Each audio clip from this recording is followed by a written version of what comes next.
Hello and welcome to your noon moon video for the 18th of May 2015. The moon will be new at 5:13 in the morning.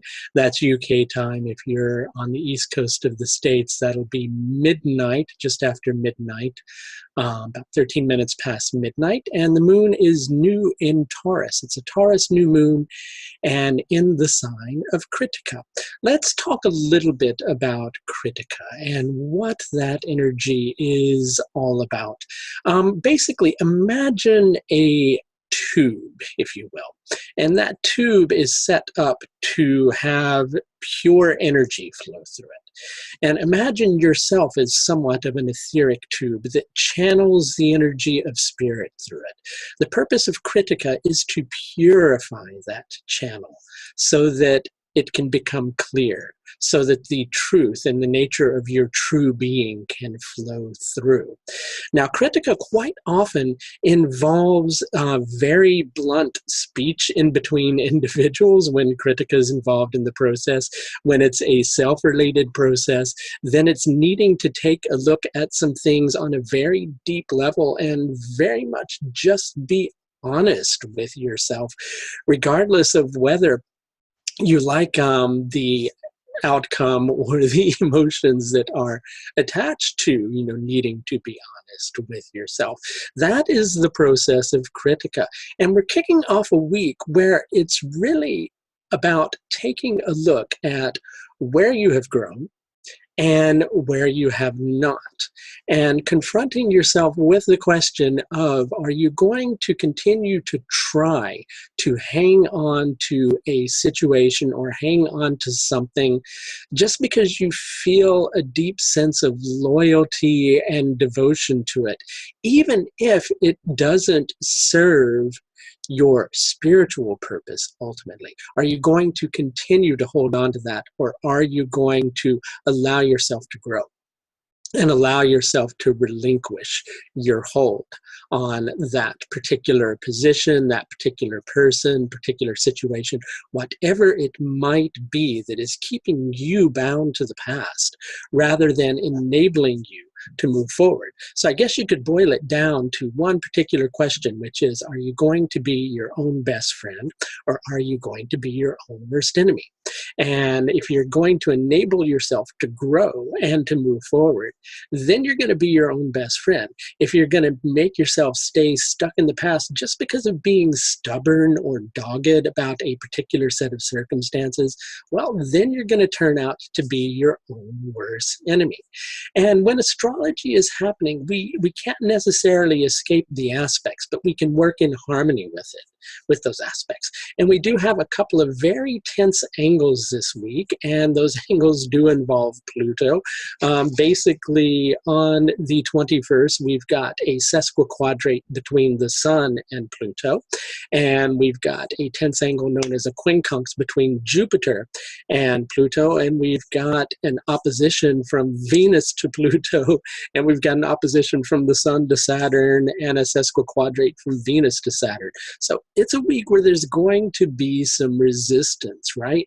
But a large portion of that resistance comes from within yourself, and you can work on relinquishing that grip that you have, right? So we're going to take a look at the aspects for the week ahead and see if we can come to a deeper understanding. But as I said, we're starting the week off with a new moon. So the tone of the energy is about purification, purifying yourself.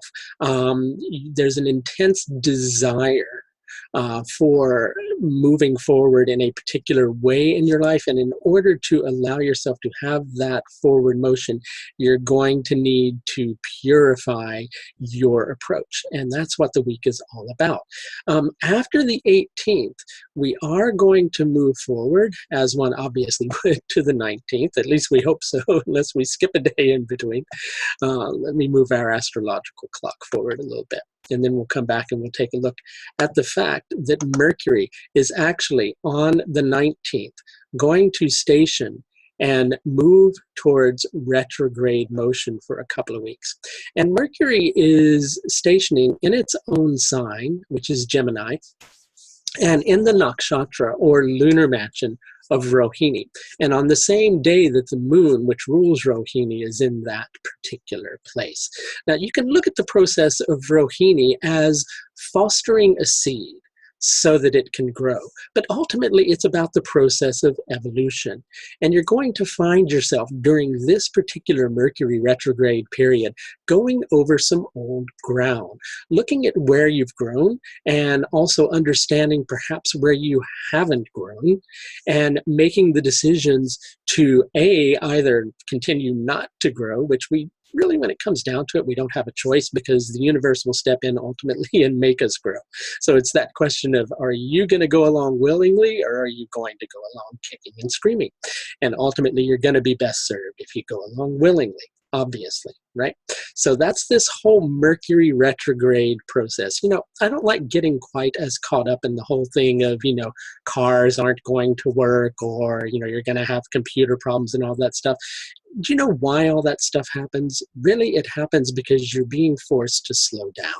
The external communication processes that are connected with Mercury slow down because we need to go inwards and we need to reflect and we need to tune into ourselves. And that's very much what this whole process is. On the 21st, the sun will shift into Gemini and still remain in the nakshatra or lunar mansion of Krittika.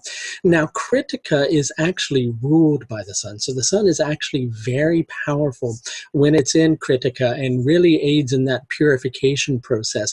But there is likely going to be some uncomfortable energy that's experienced with this particular phase of the equation. Any communications that you've got going on with other individuals, well, maybe take a look at how you might be being stubborn in that particular situation and be willing to take a look at how they might be being stubborn in that particular situation. And above all else, be willing to take a look at how you both might be being stubborn in a particular situation. When we have ideals or when we have values, whether they're outmoded or whether they still serve us, we sometimes cling to them more than we necessarily need to, and sometimes we cling to them rightfully. But this week, it's really about a process of looking at where you have grown and looking at where you haven't grown and being willing to let go of those areas that you haven't grown. Now, the sun will be forming a very tense angle with Pluto, and this angle is called a sesquiquadrate. It's a square, which is 90 degrees, and half of a square, another 45 degrees, and it creates an angle of 135 degrees. And it's a very tense aspect. The sun, as I said, is in Krittika, and Pluto is in Purva Ashadha. And because of the area of Purva Ashadha that Pluto is in, there can be a tendency towards stubbornness rather than allowing yourself to purify of all of the, I like to use the word dross of the past. That's all the superficial things that you don't need to hang on to anymore. And Purva Ashadha is very much about separating the wheat from the chaff, getting rid of all the stuff that's on the surface, the superficial stuff that you don't need anymore, that's keeping you from being able to grow, being willing to relinquish that. And there are at least three, I think there are three separate Pluto aspects we'll find out here in a second this week. So there's some very tense Plutonian energy this week. Now, a lot of people fear Pluto, but Pluto serves a very powerful purpose. Pluto is going to help you to tap into your potential and tap into your power. But first, he makes you confront your vulnerabilities, because without confronting those vulnerabilities, you're never going to get to the space of being able to go more deeply into that potential.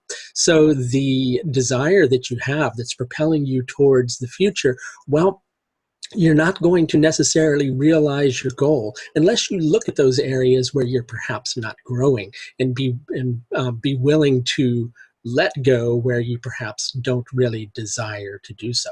Now, later on in the same day, there's also a tense angle that's going on between Jupiter in Ashadha Nakshatra and Leo, and Pluto over here in Capricorn and Purva Ashadha. Now, Ashadha can carry us very deeply into a process. It's ruled by Mercury, but its processes are very much Plutonian, and it's symbolized by a serpent. So with Jupiter there's the idea of potential. tapping into potential, really wanting to expand and grow on one area.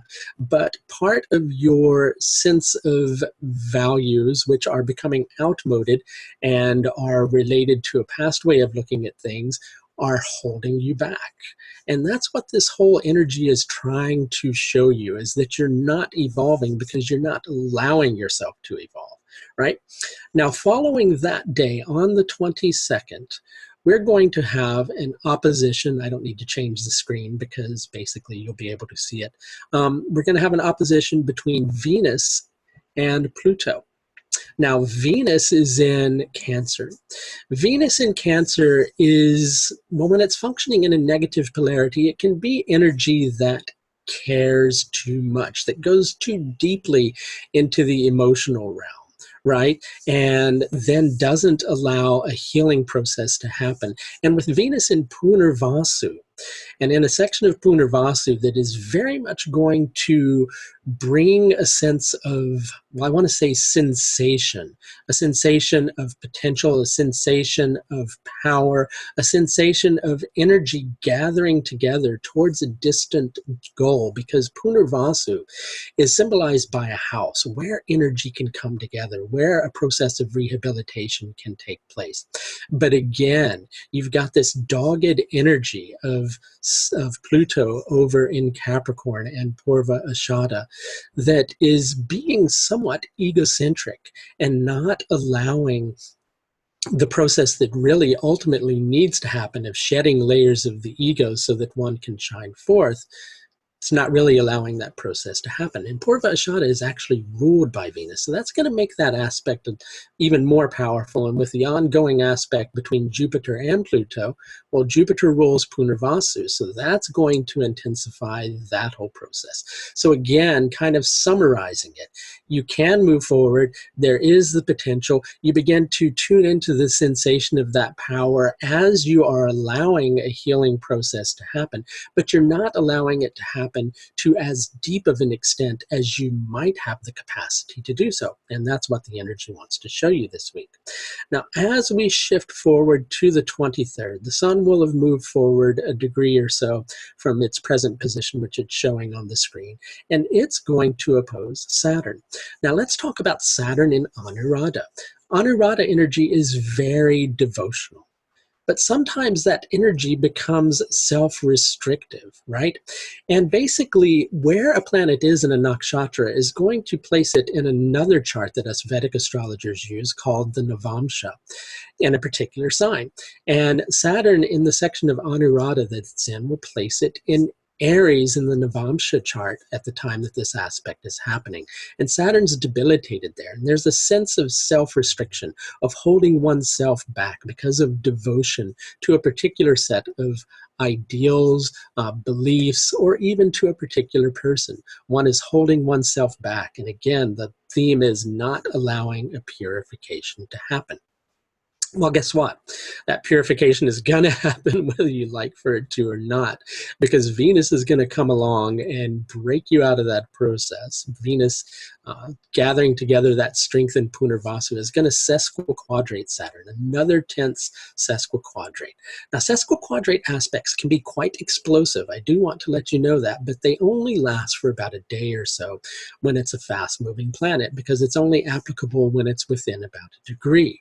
So there's an energy of power, strength, a sensation of a surge.